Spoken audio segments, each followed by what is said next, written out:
As well as this vodcast, you can catch Media Watch on ABC One on Monday nights at 9:20 p.m.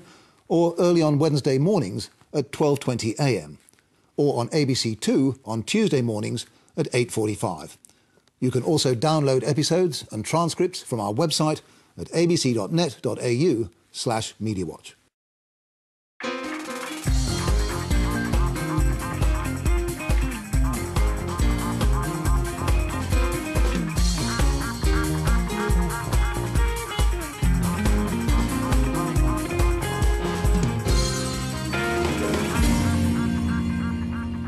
It's 2:02. You're with EJ now. Crystal, we found out a bit more about the plane crash on the Goldie. Yeah, experts reckon a stray bird could have been behind the smash rather than a mistake from the pilot. They say it's likely an albatross or pelican went into the windscreen and caused the plane to nosedive into the water.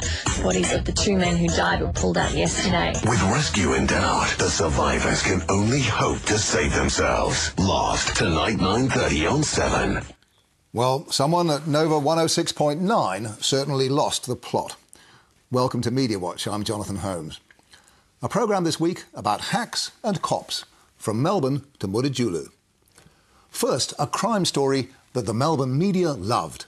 A huge haul of stolen copper wire. One man's trash is another's treasure, and hidden at the back of this shipping container is $500,000 worth of stolen copper wiring, destined for the Asian black market. It doesn't look like much, but this copper wire is like gold, selling for $150 a kilogram, and black market buyers can't get enough. At $150 a kilo on the black market, copper theft is not only big business, it's a massive headache for rail operator Connex and its passengers. It's believed the tip-off came from scrap metal merchants following a 2-year-long investigation. That's funny, because it was scrap metal merchants who tipped off Media Watch that this story didn't add up. The going rate for scrap copper in Australia, they told us, is not $150 a kilo. It's between $6 and $8 a kilo, about 20 times less than the police claimed it can fetch on the Asian black market. According to the website metalprices.com, today's price for brand new copper is $7.78 US a kilo, or about $8.60 Australian. And as Paul Ryan of the Australian Metal Recycling Industry Association told us, that's for brand new dug out of the ground copper. Scrap copper tends to be a percentage of that. It might be as pure, but it might not be as usable. So we went back to Detective Sergeant Barry Hills of Victoria Police. He couldn't explain why the fabled Asian black marketeers apparently prefer to buy stolen copper wire for 20 times more than brand new metal. But he was adamant that his figures were correct. Police will allege, he told us, that the accused has already received $130 to $150 a kilo on the black market. We've got documents taken from the scene which show that. Whether those documents really prove what the police claim will be a matter for the court. But the story has brought a lot of grief to Australia's scrap merchants, as Paul Ryan told Media Watch. They've got the general public coming in saying you're a pack of thieves. How come you're only giving us $6 to $8 when it's $150 a kilo? It's a huge beat-up. Needless to say, no Daily Journo questioned the police figure. That might matter much when it comes to the price of copper wire.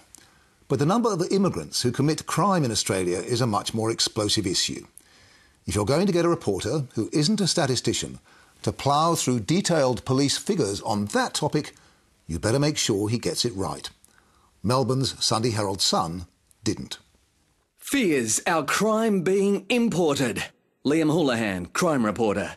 People born overseas committed 1 in 7 of crimes in Victoria, including a quarter of rapes and 1 in 5 murders. But the 2006 census shows that 1.17 million people, or 26% of Victoria's population, were born overseas.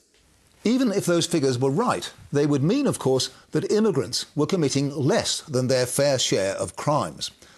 According to the Sunday Herald Sun, a quarter of the population is foreign-born, but they commit only 1/7 of the crimes overall and 1/5 of the murders. But despite the paper's own figures, the headline and the story itself clearly imply that foreign-born Victorians are more likely to be criminals than Australian-born citizens. The revelations have sparked calls from crime victims for tougher deportation and screening of immigrants.